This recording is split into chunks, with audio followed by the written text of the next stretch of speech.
Pessoal, vamos lá, vamos dar continuidade aí. É o seguinte, nos encontros passados, mais precisamente no último encontro, nós começamos a tratar do procedimento no âmbito do tribunal.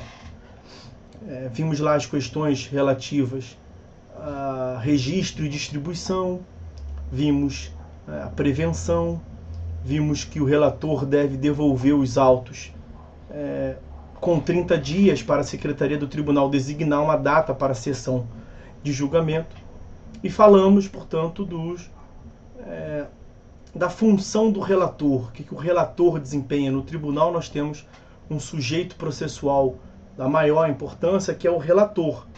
E aí eu adiantei para vocês, o relator ele conduz o processamento no âmbito do tribunal do começo até o final. Então ele recebe a distribuição e ele prepara, ele instrui aquele feito para que se tenha o julgamento final. E em regra, o julgamento final se dá no âmbito do tribunal por meio de um colegiado.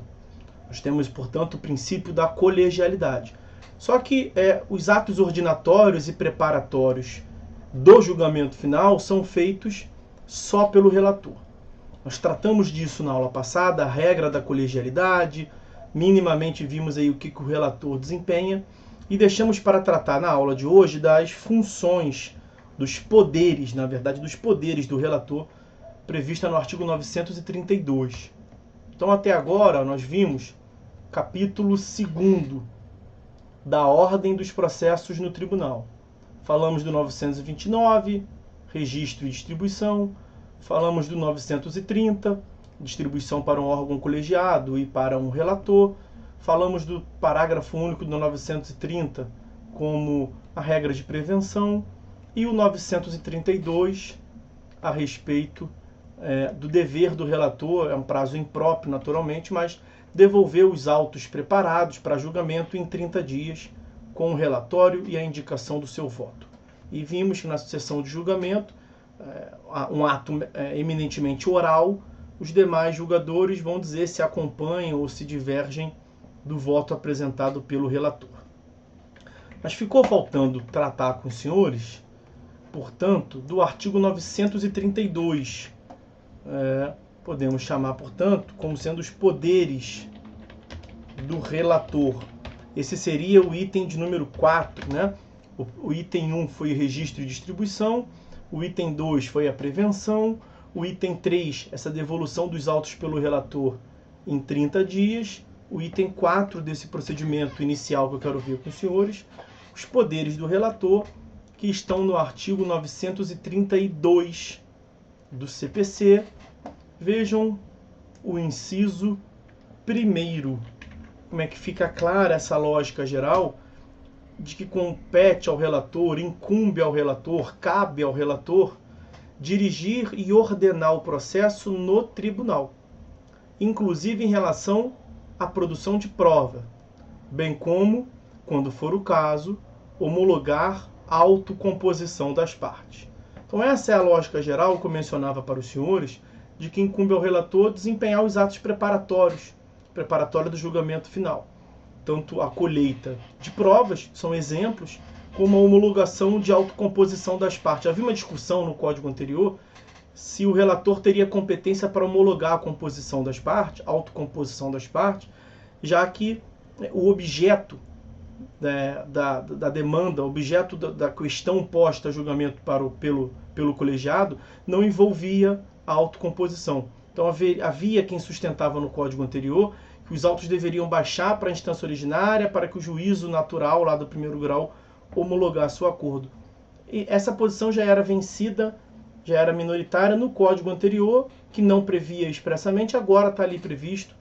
Então incumbe ao relator desempenhar todos os atos preparatórios para o julgamento final.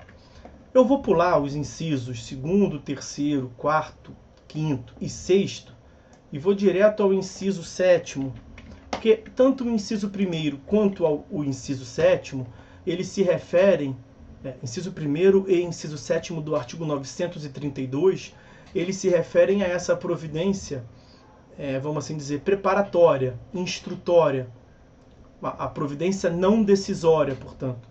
E o inciso 7º vai dizer que incumbe ao relator determinar a intimação do Ministério Público quando for o caso. Você imagina uma hipótese de intervenção obrigatória do Ministério Público, prevista na Constituição, prevista em lei, prevista no regimento interno. Então, o relator, o Ministério Público deve ser ouvido obrigatoriamente no feito, sob pena de nulidade. Será que faria sentido que todo o colegiado encaminhasse o feito para o Ministério Público? Então, ao Ministério Público, 11 ministros do plenário do STF despacham. Ao MP, manda para outro gabinete. Ao MP, manda para outro gabinete. Ao MP. Aí mesmo que não ia andar nunca. Então aqui é um exemplo clássico, é uma hipótese bem evidente, de como é que nós temos uma delegação de competência. Ao fim e ao cabo, o relator ele atua sozinho em nome do colegiado. Quando nós falamos na aula passada a respeito do princípio, da regra da colegialidade, eu pontuei com os senhores que a colegialidade se manifesta propriamente quando do julgamento final.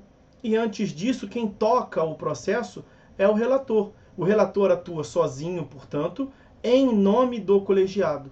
Então, um recurso distribuído à 2ª Câmara Civil do Rio de Janeiro, tendo como relator o desembargador fulano de tal. Quem é que toca o processo? Qual é o juízo natural daquele processo no âmbito do tribunal? A 2ª Câmara Civil.